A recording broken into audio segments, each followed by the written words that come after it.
Hello and welcome to another episode of Where Will You Stand? Hopefully new and improved. I got a brand new microphone and a nice camera for a little bit of video. And got a little piece of history that I want to read. It's the 10 points of the Nuremberg Code. Came out of the trials and tribulations of all the war crimes and absurdities that came out of all those Nazi trials. And I feel like it might have some relevance to today. There's a lot of arguments that it doesn't, and we'll see. You can make your own viewpoints on that. Let's get into this one. So, first off, the voluntary consent of human subject is absolutely essential. This means that the person involved should have legal capacity to give consent, should also be situated as to be able to exercise free power of choice without the intervention of any element of force, fraud, deceit, duress, overreaching, or other ulterior form of constraint or coercion, like Bill de Blasio's French fries and burgers.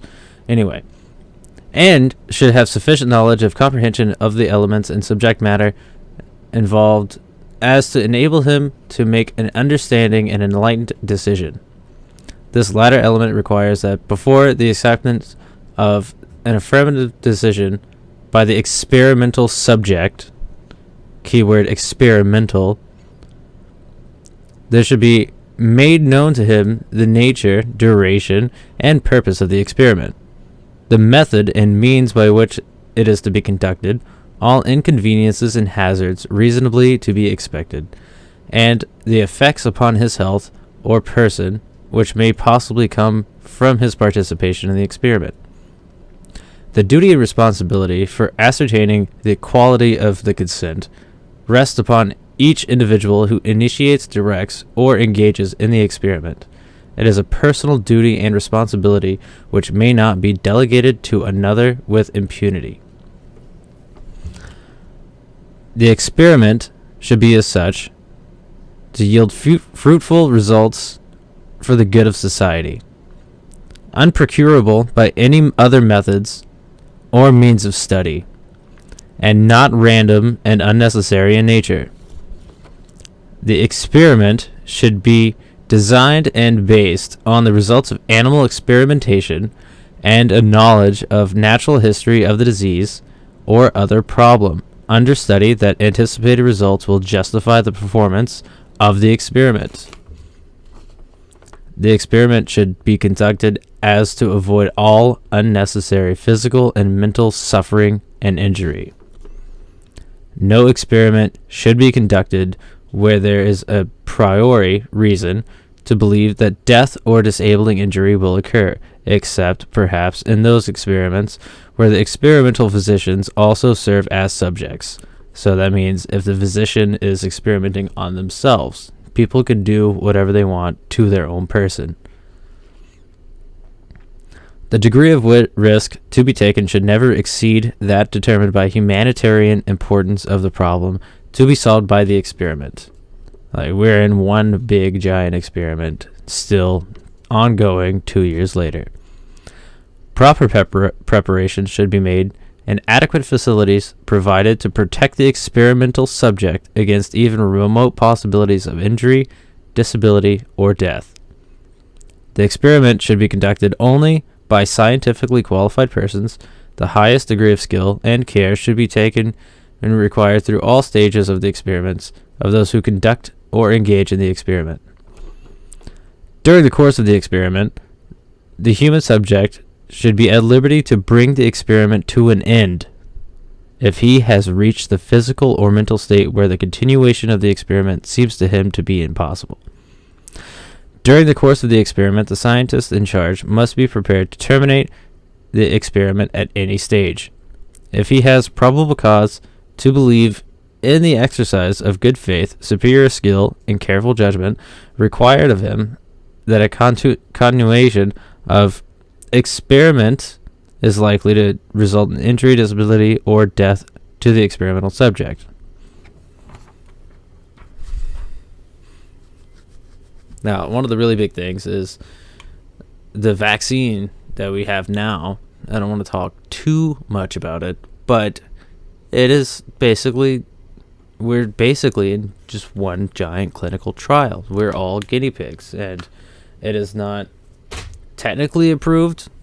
It's been post-date approved, which means it's not going to be fully approved by the FDA for another few years, I believe. Now, there's been all kinds of people like this guy from the Washington Post that writes opinion pieces that contradict everything that basically constitutes good faith and good judgment, and completely derails reality and common sense. We know all the things that we've always known, and I don't know if you've realized, but if you could take a look back just a few years ago, things were undeniably different than they are now. It only took 2-3 years to almost radically change every aspect of our daily lives. And I feel like, especially as Americans, the pride that we feel as a nation has just been dwindled away into nothing. And things like this from the Washington Post, this guy's opinion, I do not agree with this opinion. That is kind of why I wanted to share this specific post. It's by David Moscrop at the Washington Post. His opinion: Canada must confront the toxic Freedom Convoy head on. He goes along, says, long lines of truckers calling themselves Freedom Convoy are headed across Canada to Ottawa from the west and from the east. Estimates of the size of the convoy vary, but I won't estimate. And he just says some absurd shit and some more absurd shit.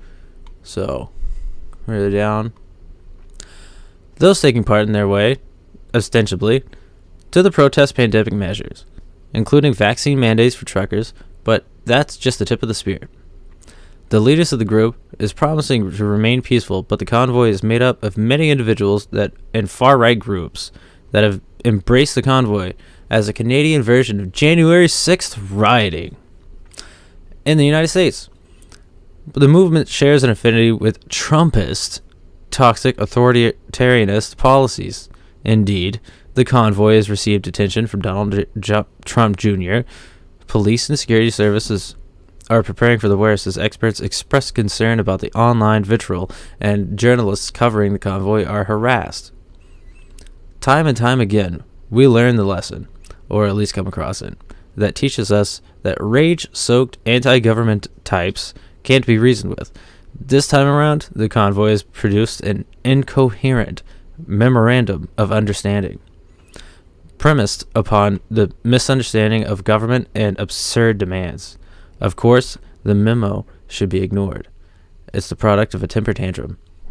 But doing nothing is a risky, suboptimal strategy. Now, how much of a temper tantrum have we had from the left? I know that this guy is talking about something that has to do with Canada, but still, they're a very left-leaning country politically, and if you want to take a look at what happened for the past 4 years, or 5 years actually, it was just a huge temper tantrum from the left, and it's just them stomping their feet saying, I don't like Orange Man bad, and I don't actually like Donald Trump that much, but still, he did things that he felt as if were helping the country, and they did. We had a better economy, we had whole lot of things going on for us. We're actually energy independent for the first time in several years. And this guy goes on to say, the convoy, by and large, a French group. And I like how everybody that's even remotely close to being a minority, they call them a fringe group. Like it's gonna be, like they're just writing, oh, it's just a small group of people. This is hardly anyone. Well, even though it's a small percentage, the numbers quoted were only numbers for the Canadian truck force, And I believe the number was somewhere in the ballpark of 12,000 truckers. That's a lot, especially if they follow through with the mandate and they actually fire many of these truck drivers. A lot of these truck drivers actually come over the border into our country and vice versa, and they're instituting a 2-week quarantine. And all these guys are in their truck. They're not spreading all this shit around, even if it was such a serious situation. I feel like we rely on them far more than we would ever need to take their jobs away from them. An unfortunate minority in which a further minority of insidious extremists lurk. Yeah, a guy sitting in a truck hauling you everything that you get at your Whole Foods is the insidious extremist. They are bolstered by support from conservative politicians and certain blustery media voices. The guys that actually care about freedom and independence, and usually these were called insidious extremists. And most of these guys, one of their biggest things is leave me the hell alone, let me make my own decisions. Now, a lot of them, even as a national fringe, pose an outsized problem. They're too big to ignore and too unreasonable to placate insofar as they represent a broader challenge. Either way, we shouldn't ignore or placate them. Rather, the convoy and its supporters must be met with a counter-movement that refuses to give them an inch, but instead focuses national, subnational, and local efforts on true threats to liberty, which do exist. Now, the only people taking liberties away are the socialistic far left. There's actually a lot of left policies that I can understand and I can get behind, but when it comes to stripping away rights that people already had, especially here in America, where we have all of the rights, inalienable rights given to us by the Constitution from our founders. And you can talk about colonization like this guy does at the end of his rant, but no. Now, where is that? Yeah, the convoy speaks of threats to liberty. It could be close to something if the participants weren't so far off.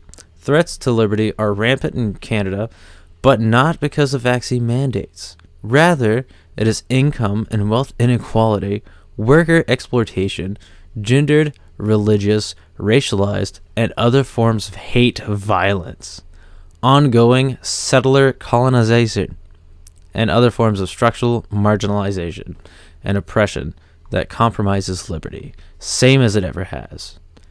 You know what I say to that? To each their own. Let everyone take care of themselves. Stop thinking about all these gender politics and all this craziness. Like, honestly, we just need to get the bearings and try to be normal again. We get all these insane ideologies shoved down our throats, and all these people that live in rural areas that are prominently more right-leaning, the biggest thing that we have is leave us alone and let us make our own decisions. Why is that so hard to understand?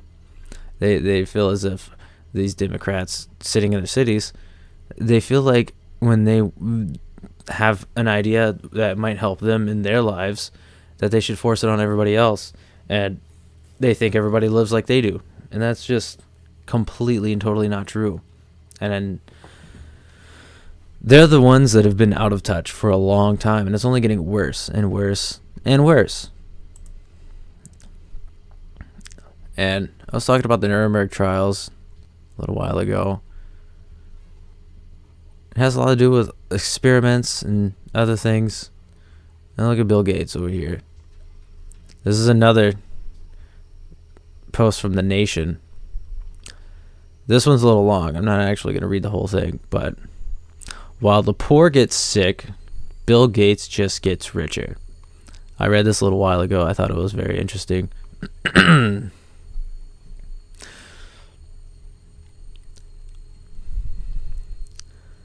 This guy actually has a whole lot. They complain about Trump a lot. They do go over a lot of the money, some of it. Here we go. The foundation recently reported a $40 million stake in CureVac, one of the dozens of investments the foundation reports having to companies working on the COVID vaccines, therapeutics, diagnostics, or manufacturing.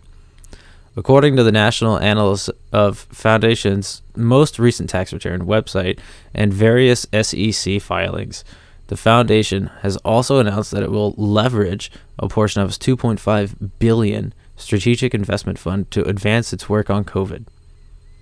These investments, around more than $250 million, show that the world's most visible charity and one of the world's most influential voices in the pandemic response is in a position to potentially reap considerable financial gains from the COVID-19 pandemic. Gates reported investments in CureVac alone may have already delivered tens of millions of dollars in shareholder value for the nonprofit Gates Foundation. Even though Trump's bid for the CureVac failed, the company's stock skyrocketed 400% in 2 days after going public in August. Revelations of the Gates Foundation financial stake in COVID-19, which Bill Gates does not appear to have publicly disclosed in dozens of recent media appearances, speak to broader criticisms about the lack of transparency and the foundation's increasingly central role in the pandemic. They have had a central role in the pandemic and the vaccine rollout since day one, honestly. They're just being more public about it. Who are they accountable to?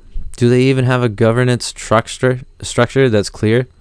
No, they don't, because how many of these politicians in the United States do you believe invested in stock for Pfizer, Moderna, any of the Bill Gates' stock, many different stocks that have to do with vaccine production and development?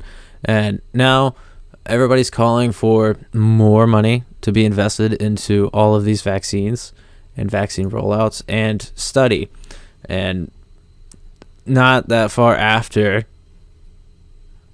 they were talking about, Gates was talking about in an interview that he's worried about a smallpox pandemic outbreak, maybe a terrorist attack. And I keep seeing all kinds of stuff where it's all these school kids getting screwed over because they didn't want to get vaccinated. Now this one's Reason, Free Minds and a Free Market. There's a little magazine place. They do a bunch of opinion pieces, but this is just a journalist piece explaining something that actually happened. Not like the Washington Post guy just spouting off a bunch of absurd shit.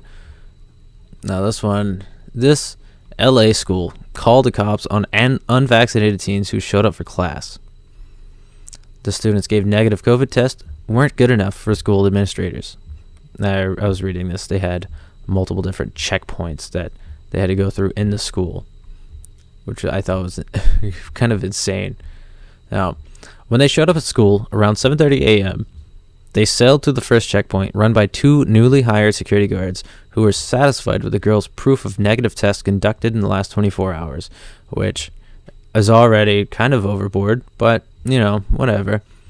They shouldn't have to submit things like that. We shouldn't be doing things like this to our kids and subjecting them to all this ludicrous nonsense. But it goes on.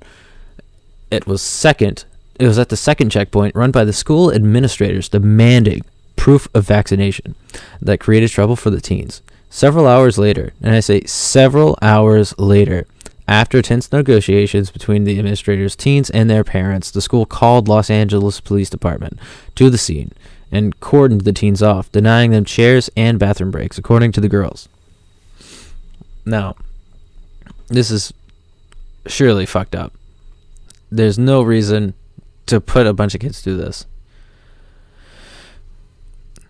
Her explanation is she's unvaccinated for several reasons. Given her Jewish faith, she has reservations about putting foreign substances in her body, like vaccines or birth control, even though she's received all childhood vaccines required to enter school that actually have a very, very, very low rate of any harm or adverse reactions. It's been a tried and proven thing, even though some people say that the amount of injections that most kids have in a period of time is a little bit too much and they should be broadened. That's regardless of the point. This is a vaccine that hasn't gone through full clinical studies and trials. Like we're literally in the middle of the clinical trial for this vaccine, and if everyone is forcing it, and I feel like this is part of the way that they just make divide. We're always fighting over something or another. It always has to be something, and now it's the vaccinated over the unvaccinated, and for the longest time it was racism or who's the terrorist. Well, now our Merrick Garland of the FBI has labeled patriots as domestic terrorists. So now we get to be terrorists and we get to be the bad people just because we don't want to do exactly everything that the government tells us to do. Shut up and take your shot. No, I don't think so. And I can say that. I got the vaccine. I'm not against all vaccines. I was very deeply troubled after the fact. Well, let me back up a little bit and actually talk about it. The company that I work for issued a mask policy, and we were told that if we got the vaccine that we would no longer need our masks. And, well, it was obnoxious enough after about 6 months of enduring 10-hour physical work days with a mask on my face. So yeah, I considered it, and I ended up getting the 2-round Moderna shot, and I didn't have anything, nothing happened to me. I didn't feel weird or anything. I thought it was normal. I overheard that there is some fishy things going on with the policy surrounding it and how it was emergency use, and I was a little concerned. I wasn't that worried. I felt fine, but I wanted to look into it a little bit, and it wasn't until after the 2 or 3 months after I got the shot that I decided to start looking into it, and I found out that it was still in the experimental stages and that it wasn't fully approved by the FDA, and the FDA only post-date approved it due to the emergency use authorization. And that I wasn't scared or anything like that, but I was pretty concerned. Why are we forcing this on people? I don't understand what the need is to absolutely force people to do this. We've never done anything like this before. I think it's absurd.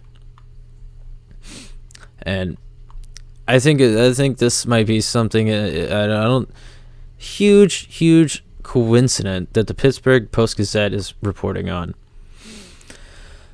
Monster sound. 10 injured when bridge in Pittsburgh Frick Park collapses.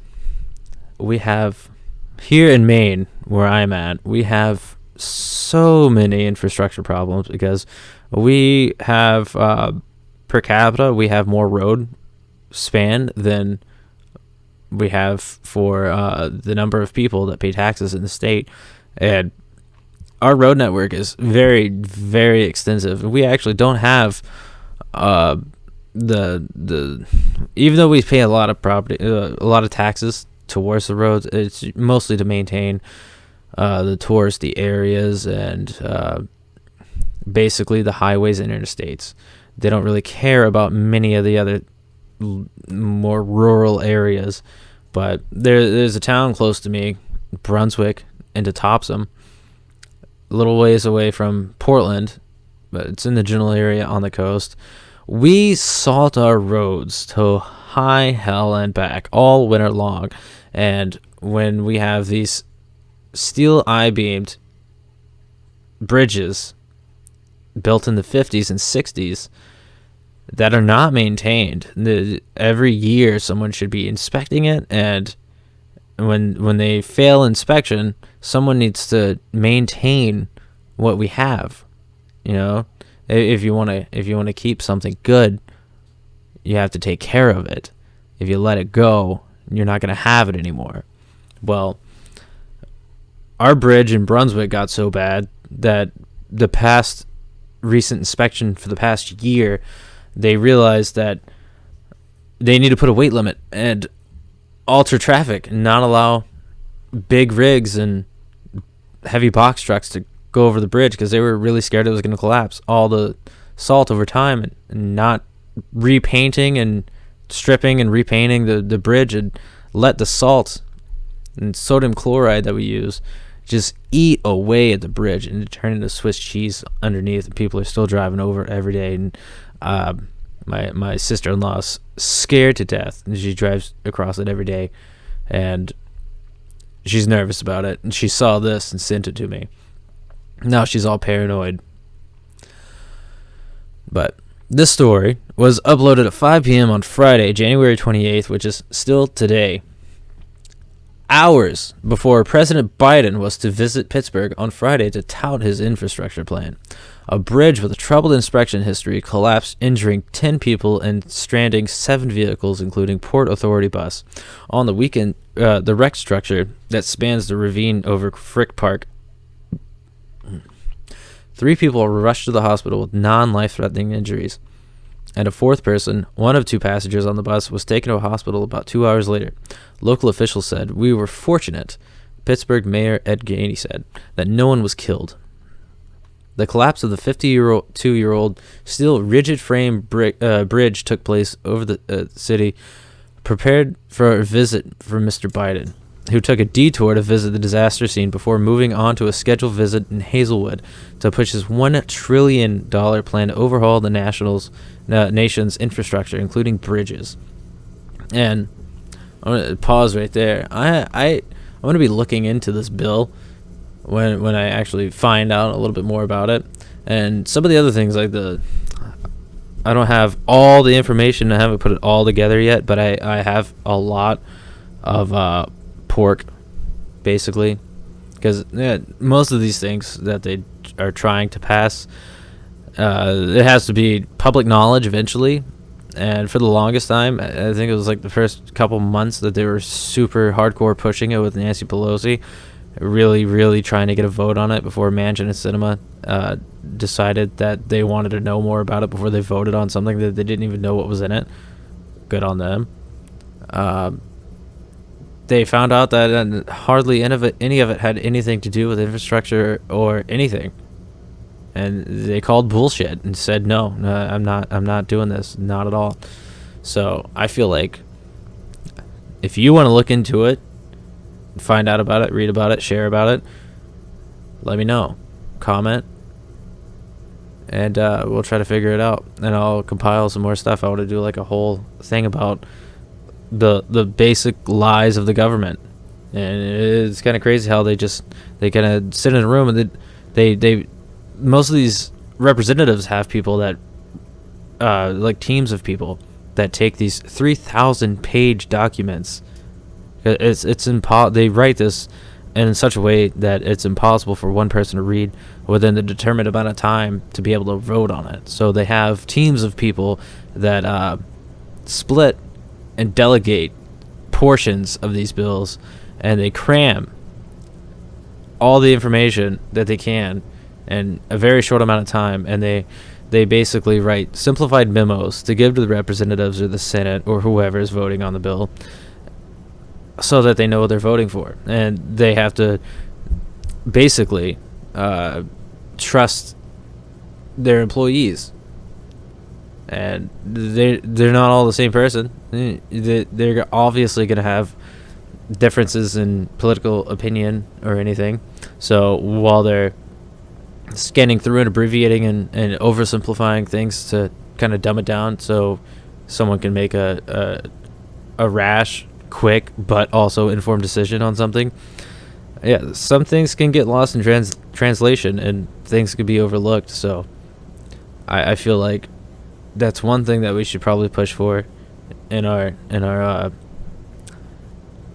Congress and in our politics, to simplify in the beginning, because if it's physically humanly impossible for someone to read a certain 6-inch stack of paper in a bill, then maybe it shouldn't be written out that way. Maybe it should be subdivided into different bills that could be voted on separately. That way everyone knows exactly what they're voting for. But I digress. Vehicles were caught in the wreckage, falling with the bridge, and an articulated Port Authority bus trapped in the slab and remnants of the span. In a whirlwind rescue, Fire Chief Darrell Jones said crews rappelled 100 to 150 feet down the steep still hillside in order to help to pluck the injured people out of the rubble, later earning praise from the president. These guys deserve an incredible amount of credit for going down there, Biden said while visiting the scene. Search and rescue crews are now focused on combing through the debris for possible victims underneath the rubble, in an image that has now been flashed on social media around the world. One resident who lives near the park was startled in bed. There was a boom, then a monster sound, I said Melissa Back, who said she heard the 4-lane bridge collapse, followed by the rushing sound of a gas line that broke. It was so loud and it didn't stop. In a statement, Port Authority said that the bus became trapped, and the 61B Braddock Swissvale was headed southbound on the bridge around 6:45 a.m. and had nearly reached the east end of the bridge when it collapsed. A Port Authority spokesman said that the bus slid backwards at about 45-degree angle, but it stopped when it got hit in the rear and part of the rubble. Emergency crews were then able to pull out the driver and the 2 passengers. Now, yeah, this is a sad thing that happened. I don't even know what state this is in. Maybe we'll be able to zoom out and look at it. Is that Pennsylvania? Yeah, Pennsylvania. Right outside of Pittsburgh. Man, that's crazy. I really hope that that does not happen to any of the main bridges around here.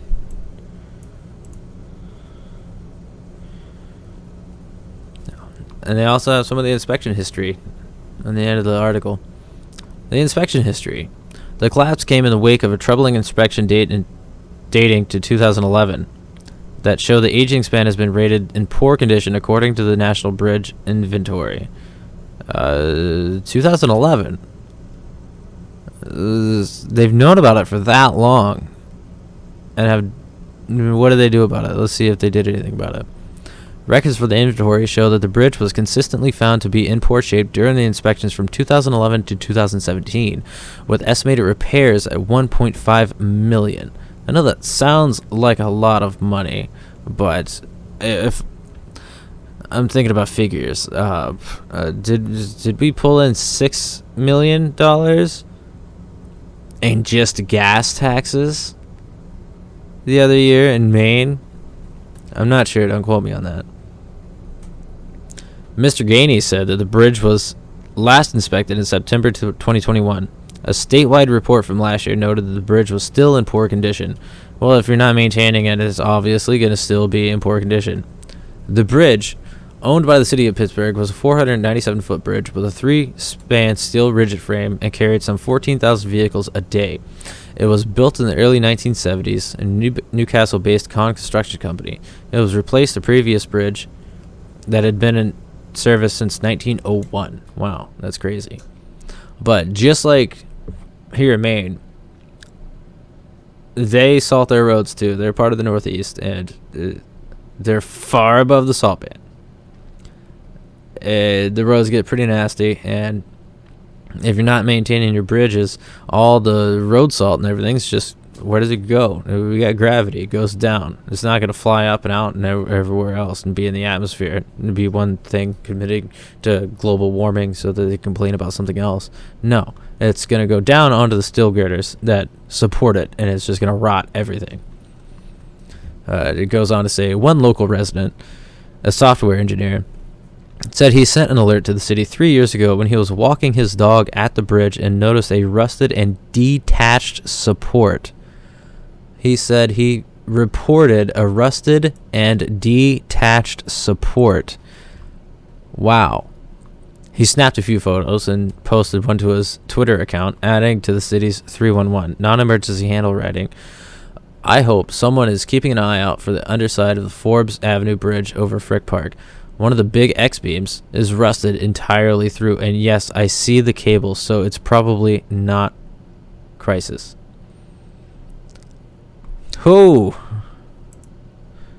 Let's see if I can blow this picture up. Oh, it's on Twitter.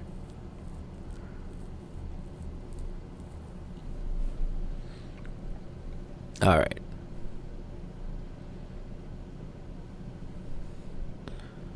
Yeah, that is pretty scary. That's supporting 14,000 cars a day. Holy cow. If you don't see video, yeah, they have a picture, and it is completely rotten. It looks like the frame of my 20-year-old truck. It does not look good at all.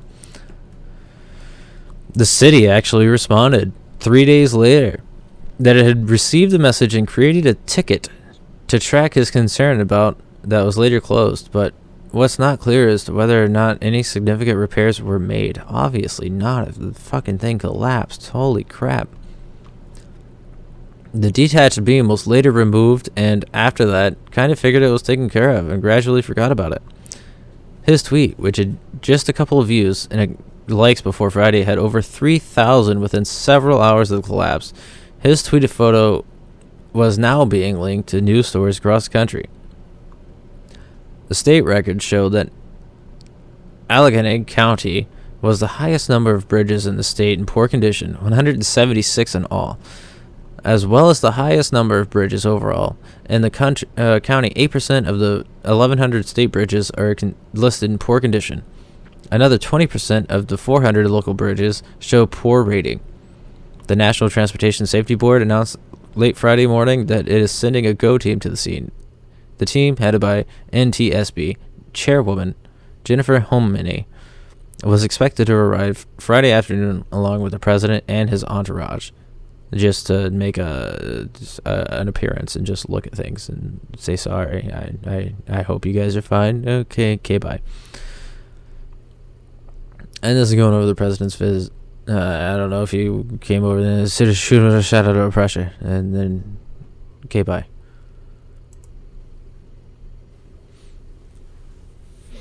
Now, I got a nice news story from Politico. I mean, we all know that your phone's listening to you, and that Google and any other web domain service that you use, whether it be Facebook or anything else, they use your data. They track your data. They watch what you pay for. Even Amazon. All the information, every single time you make a keystroke, every single time I come over here with my mouse and I click on something or look at something or scroll over this ad for too long, all of that gets recorded, and it's metadata. At least I believe it's metadata.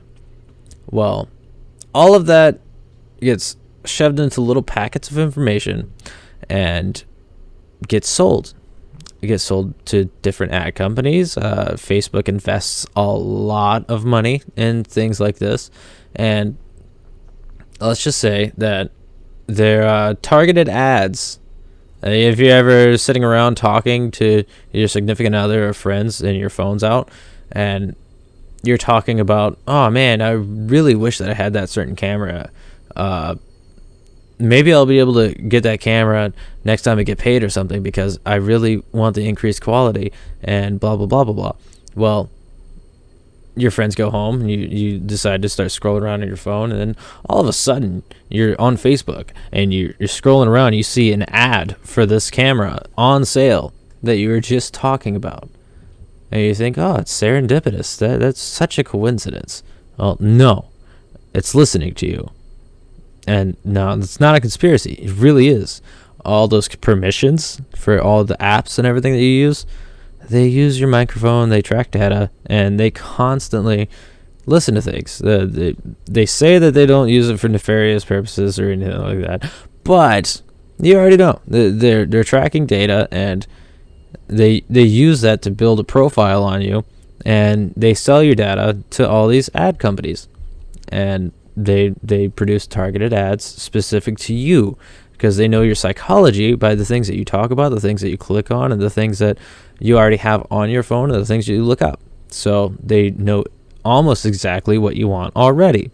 By doing targeted ads that way, they already know that if they showed you a very specific thing that already would have piqued your interest, that you have much higher odds of actually clicking on the ad and looking into it and maybe spending money, because this entire world runs on money.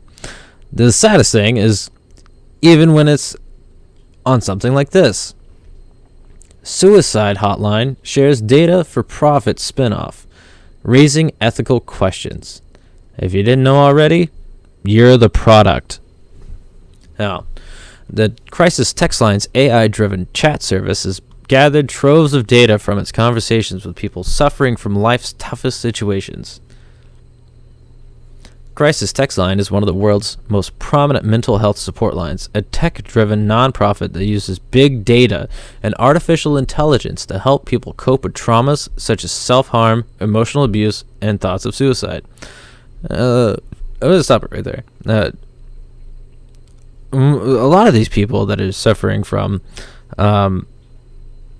end-all be-all situations, like thoughts of suicide, and a lot of that stuff has loneliness as a contributing factor and not actually having a human connection.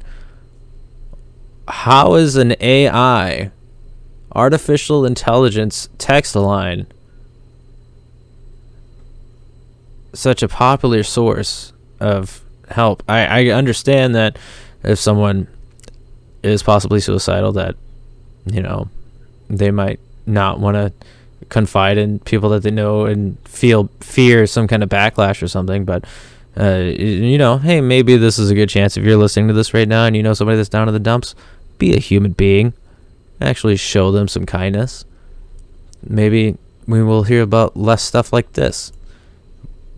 Anyway, the data in the charity collects from its online text conversations with people in their darkest moments does not end there.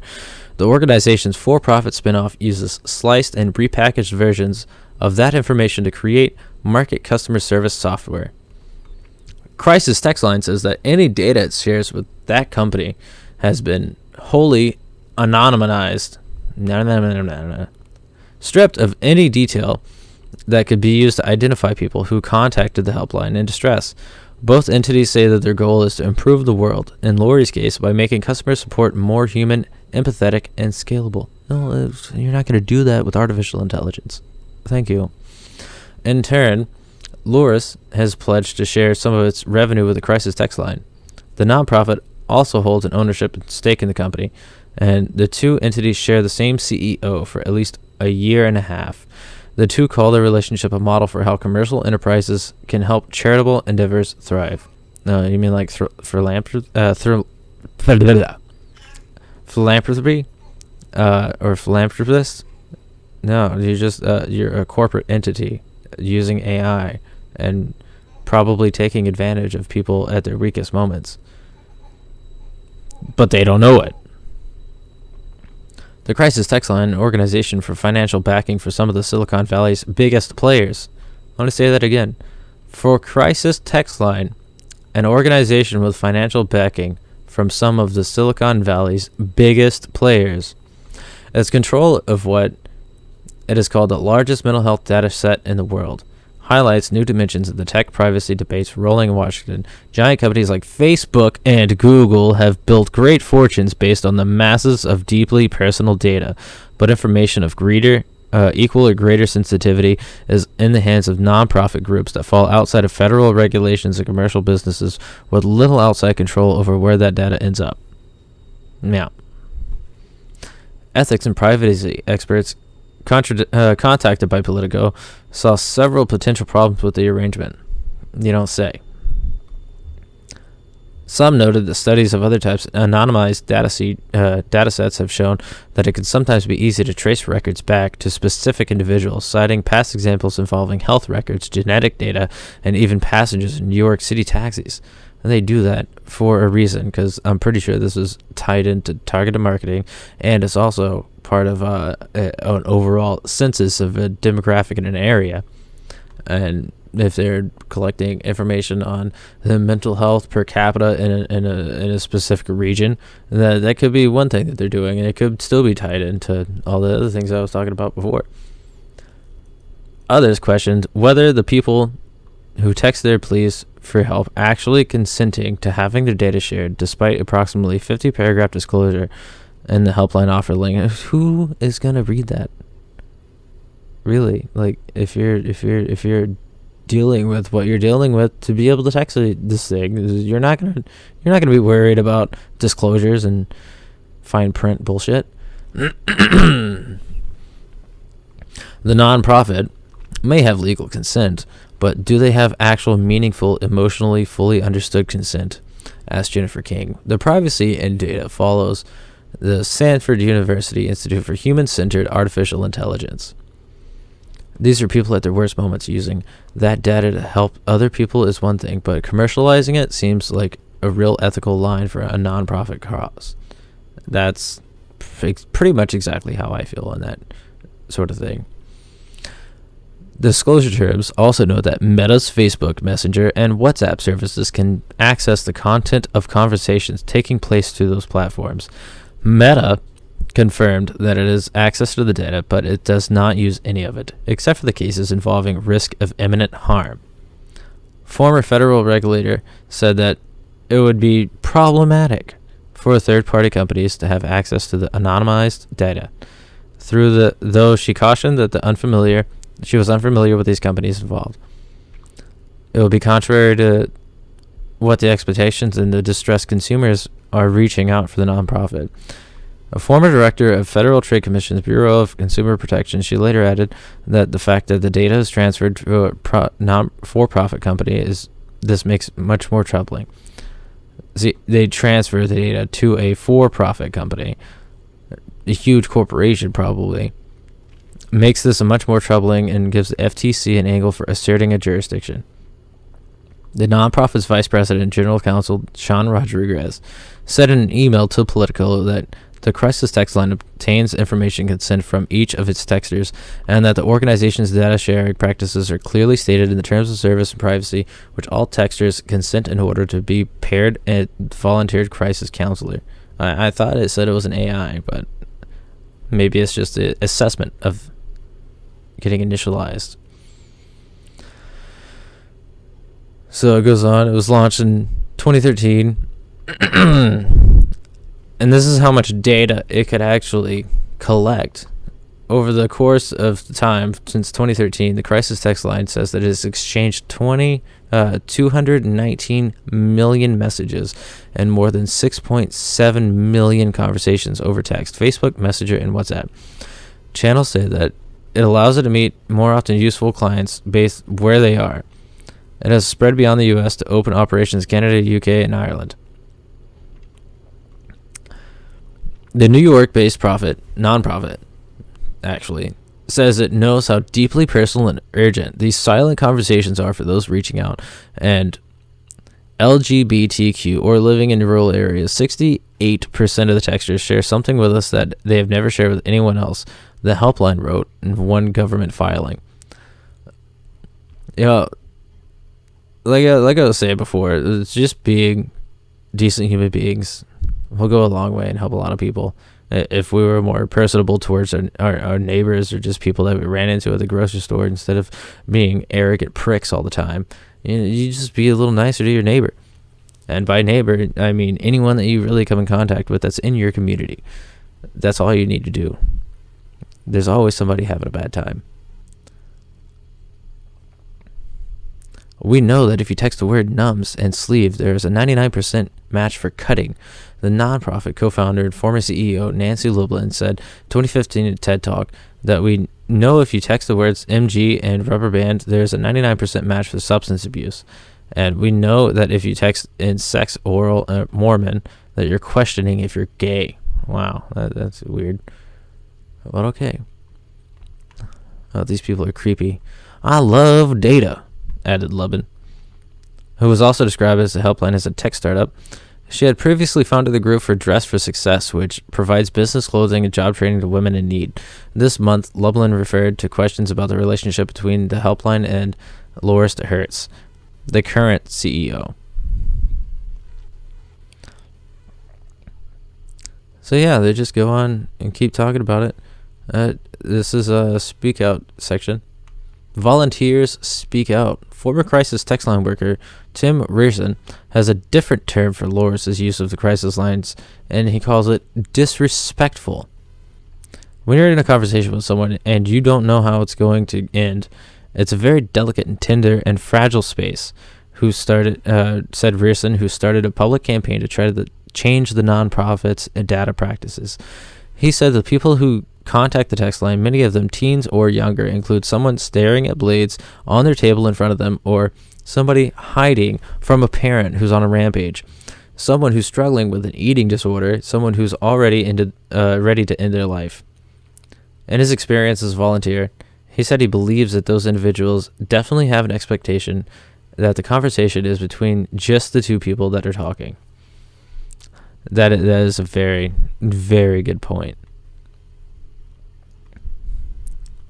See, former volunteer Allison Diver, who described talking one texter out of jumping off a freeway bridge and another off of a hotel balcony, left crisis text line in July.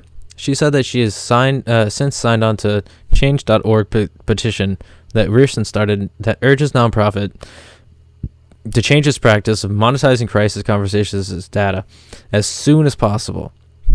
Diver expressed alarm after hearing Rearson describe nonprofit data practices. That's exactly what I was talking about earlier. They see you as profit, and you're just a product to all these major companies. Like most of the people that are really high up, executive level chairs of companies, corporations, they're complete and total psychopaths. They don't really have normal human emotion. They don't sympathize with people, especially lowly people like us. They're just going to use all your data for their own financial means, and whatever, even if it is nefarious, it could be.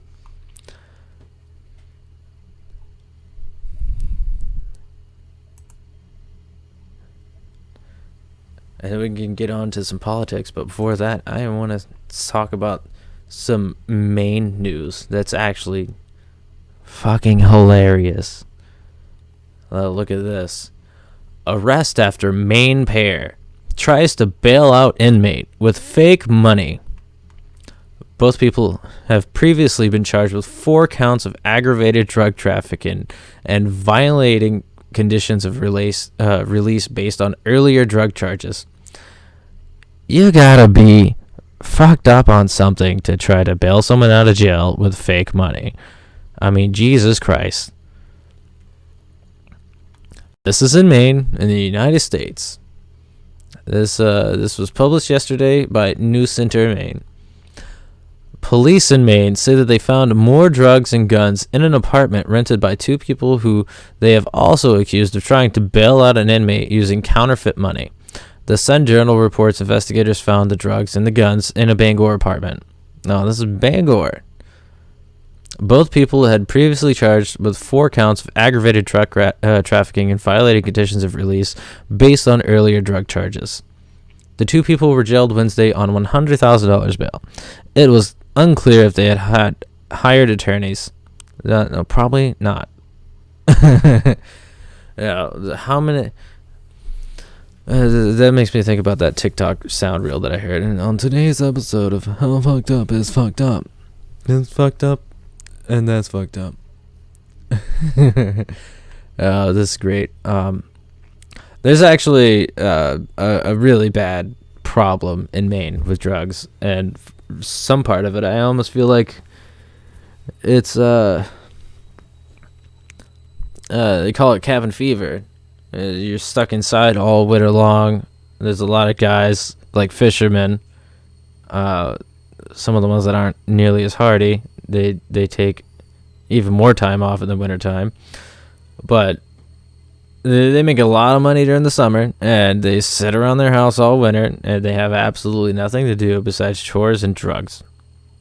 That's why there's a lot of people in Maine that either have a lot of kids, or they're an alcoholic, or they're on a bunch of drugs, or all of the above. Or you could be like me and work 50 to 60 hours a week and not have any time to do anything. Now, heroin is actually a terrible, terrible, terrible epidemic in Maine right now for some really weird reason. And it's just everywhere. Everywhere you go. They're like, I used to live all over the South. I lived in Tampa, Florida for a year. I lived in on the outskirts of Austin. I also lived on the outskirts of Dallas, which I do not recommend. Originally from the Southwest Louisiana area, and every region of the United States, it's almost like they all have a drug that they're famous for. Like, ironically enough, it was crack in Louisiana, and most of the South is all speed and cocaine and crack and Molly in Florida. And you come up to the northeastern states, it's heroin everywhere. And then you can jump all the way past the Midwest, because they're all just fucking hippie stoners, and go all the way to California, and it's more heroin. And it's just fucking everywhere. So that's that. I almost feel like if we just legalize all the drugs, we just unfortunately end up weeding people out. Or maybe it'll be like me with drinking, because when I was too young to drink, it was a thrill, and I used to drink all the fucking time. Every time I got a chance to, social gatherings, parties, whatever, I was drunk. I was practically an alcoholic. But after I turned 21 and I was fully able to just walk down to the store and get it myself, I almost lost all complete and total fucking interest in it, and didn't even matter to me anymore. Who knows? Maybe it'll be like that. I got this stuck on me from Yahoo Finance. We all knew that this was coming. We knew it. There's no way that you could have not known that this was gonna happen. You give people $900 to $1,000 whatever dollars a week for months on end, and this is where it gets you. But that's not it. It's not just from the past 2 years of unemployment and shutdowns and stops in our economy. It started a long time ago, long before this, and it's finally starting to catch up to us. And all of these things that take time to actually cause an effect, it really makes you wonder where we're going to be within the next couple of years, 2 to 5 years maybe. I don't know if you remember, but the 2008 recession, I believe it was around the 2008 recession, all the big banker bailouts that were coming out. Well, as those things were happening and bills were being signed and banks were starting to get bailed out, we were told by Obama and the Treasury Department at the time that we would only be taking care of U.S. entities, and that the bailouts were only going to be a total of $5 trillion, which would have been is still insane today with all the corona relief and everything, all the infighting and everything that it took to get what we did get passed. Well, there was FISA repeals, and they got put off until I believe it was 2025, and this was back in 2008 when they first signed the appeal. Now, someone had been looking into it and waiting for it for a long time, and we're getting a lot closer to the date. They decided to file more paperwork for disclosure and they're learning that instead of $5 trillion like we were originally promised, they did a whole bunch of economic jujitsu, like they were trying to do in the Build Back Better bill, where it would have costed you $5 trillion, but there were reoccurring payments over time, over a span of 3 to 5 years, that would have ended up costing, I think it was almost $20 trillion once you added everything up. No, to backtrack back to the Obama administration when the recession was happening and he signed the banker bailouts that were $5 trillion. I can't remember the exact. I read it a little while ago. I forgot to save it. It was $20 to $30 trillion, and it wasn't only U.S. based bank. It was the Bank of Ireland and many other offshore banks, like the Maine Central Bank of Japan. And these are things that you could look up. I swear to it. I know what I read. I was taking a shit and scrolling down my phone, and I saw it and was like, wow, this is insane. I looked at 2 different sources and I forgot to save it. I don't even remember where I was from, but that's how that happened. So now we get into this. There's always a cause and effect. These things that happened what seemed like it wasn't too long ago, but now you can think about it, it was a little while ago now.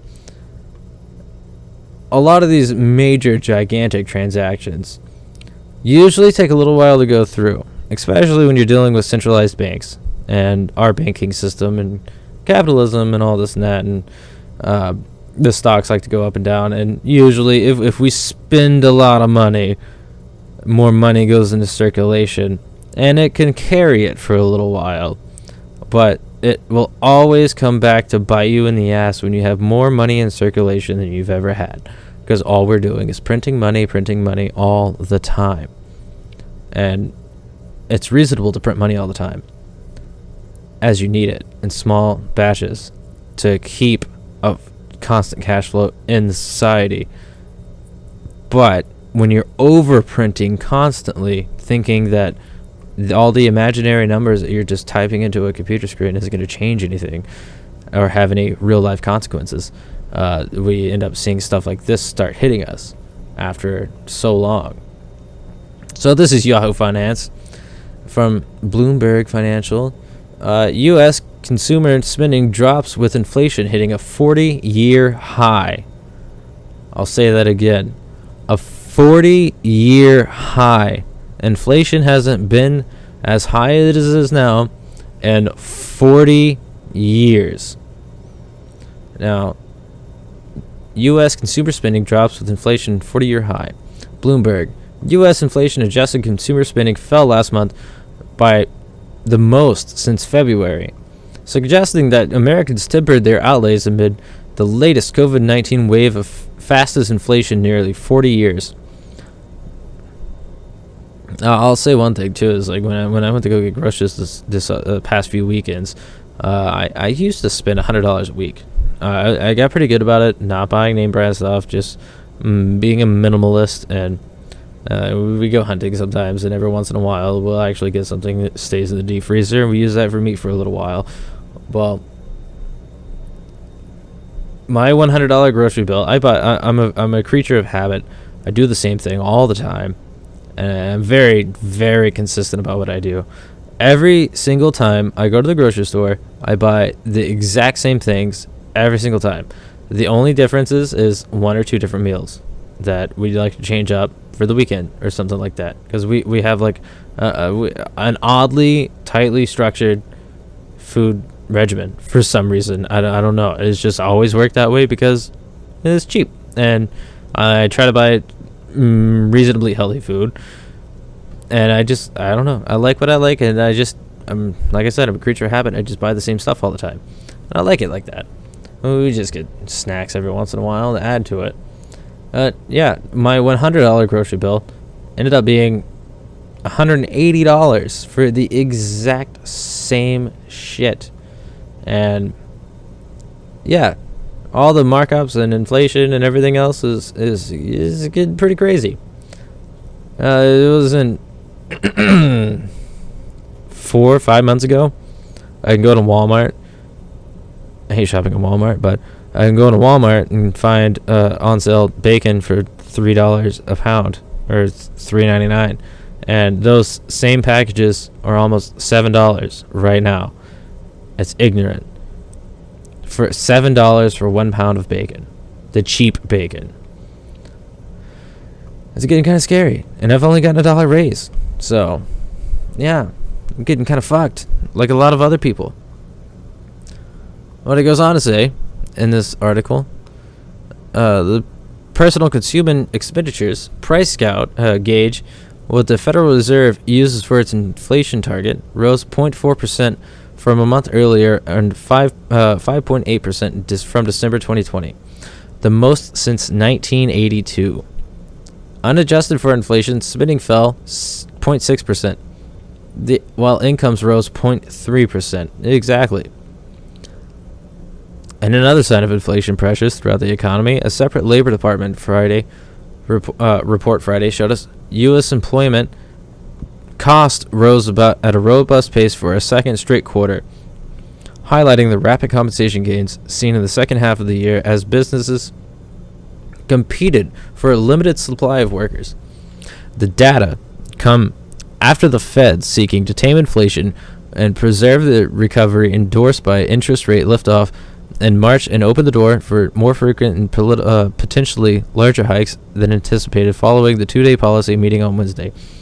A surge in coronavirus infections due to the Omicron variant likely slowed the spending in December as Americans stayed home. And high gas prices were also a deterring factor that impact could carry over from the beginning of the first quarter as economic activity remains subdued, though most analysts expect a slowdown to be short-lived. The Bloomberg economist says, even though the latest data simply implies a sizable near-term drop in activity, we estimate the slowdown will be short-lived. With virus cases having already peaked, robust gains in labor income will continue to support healthy gains in consumer spending as the year progresses. Yelena Shortishwani, whatever the hell that name is, and Andrew Husby, economist. There's a risk that the high inflation that we're seeing will be prolonged. Oh, I thought it was transitory. There's no such thing as transitory inflation. There's a risk that it will move even higher. Chair Jerome Powell said during the press conference Wednesday, we will have to be in a position with our monetary policy to address all of these plausible outcomes. The media forecast for Bloomberg's survey of economists called 1.1% decrease in inflation, adjusted to spending to 5.8% rise in the price index from a year ago. A separate report Thursday showed personal spending grew 3.3% in the three final months of 2021, led by a pickup service service outlays. Friday's data for the December suggests that consumer outlays concentrated on the earlier part of the fourth quarter. Inflation-adjusted good expenditures slumped 3.1%, while spending on services rose 0.1%, according to Friday's data. The report also showed that personal incomes increased in December by a slower pace than 0.5% in the prior month. So you're basically your money is worth less, and you're making less money also. The savings rate, or personal savings as a share disposable income, rose to 7.9% as the second straight increase, declining for much of the year. Wages and salaries advanced 0.7% in December after a 0.6% increase in the prior month as companies continue to pay to attract workers amid low labor supply. Despite sizable pay increases on nominal terms, inflation is eating away at incomes. Disposable personal income or after-tax income adjusted for inflation fell 0.2% last month for the fifth straight decline. The core price index, which includes food and energy, rose 4.9% from a year ago, and the most since 1983. The price pressures are expected to remain elevated in the coming months before cooling later this year. Now, there's I had the oil guy if you live in the north. My oil guy came, and I ordered 100 gallons of K1 heating oil, and this guy, everybody makes mistakes. He ended up filling my tank, and I had a paper on my door with a $860 bill. $860 for 260 gallons of heating oil. That would have usually, like, if I filled my tank a year ago today, it would have been half that money. It would have been $300 to $400 for almost a full tank of oil. I just make enough money to be able to cover all of my bills, and I just so happen to have enough money to be able to cover stuff like that and keep my oil account going and strong.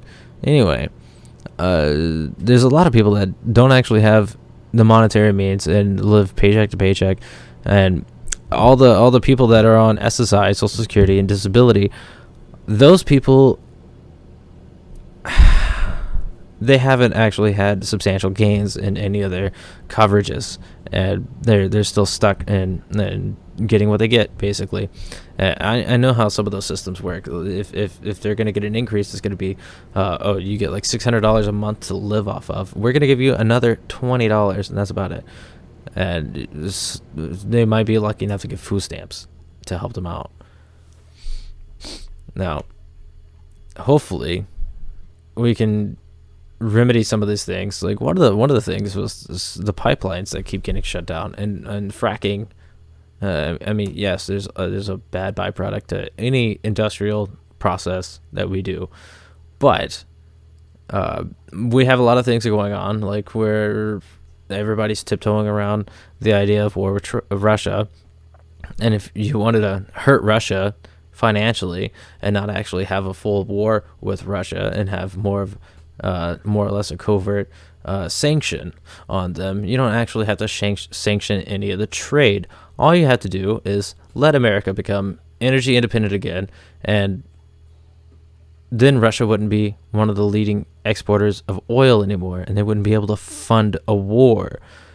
We would be in a much better position financially and financially and every other way. And a lot of people would appreciate the fact that we'd be energy independent, and there's a lot of people that, if we were to do all these rolling blackouts with solar power and inconsistent means of powering our homes without using any kind of fossil fuels, the people that are in poverty are just going to be even worse off. And the people in the lower middle class, which there is really no middle class, we're all in poverty now. That's basically the way it is. It's just going to get a lot worse.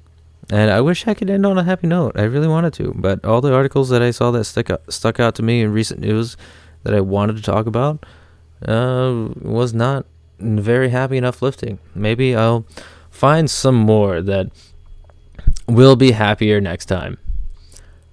If you like what you heard and you want to follow me, I just made a Facebook page.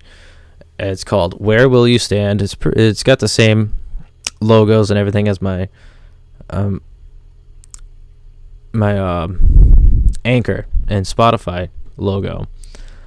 I'm also on YouTube. I'm going to be uploading my video much later than audio, and it takes freaking forever.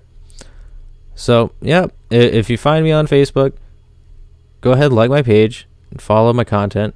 I like to share memes, and once I get enough people on it, I actually want to make it open, because the whole premise of this podcast, especially since what I really want to do is not just share the news. I want to be able to interview people and take your side of where you stand on all of these issues that I like talking about and shedding a little bit of light on. Maybe we could start that with a public discussion on a forum like my Facebook page or YouTube comments. If you find Where Will You Stand on YouTube, you could like and subscribe to the videos. I'll do bite-sized clips that are a little bit easier to digest. on YouTube. And whatever the topic is in that video, you could discuss it. And I'm thinking about maybe even making a Reddit channel, Reddit page too, that we can use to yeah, we could probably use that to diverse some content and actually share each other's views, and debate a little bit, and actually see where everybody stands on certain issues. Thank you for anybody that's listening right now. This is Casey Thomas for Where Will You Stand? Catch me next time.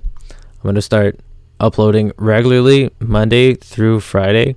I want to do short videos, do it in mini segments, try to find something happy, try to find something scientific, try to find something political, and also try to find something a little historical, and just have like a nice little mix that's subjugated in every single little video that I do.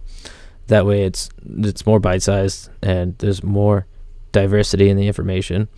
And then like today, like this episode, the official episode number 2, what I'm going to be doing on the weekend is a nice long video talking about history. And one of the things that I'm going to start doing is as soon as I get the Great Reset book, I'm going to start talking about that.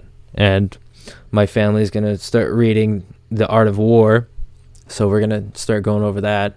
And I might read, because The Art of War is very interesting. It actually has excerpts from Julius Caesar and some of the Chinese dynasties and warlords and stuff in it. It's actually really super informative and kind of insane.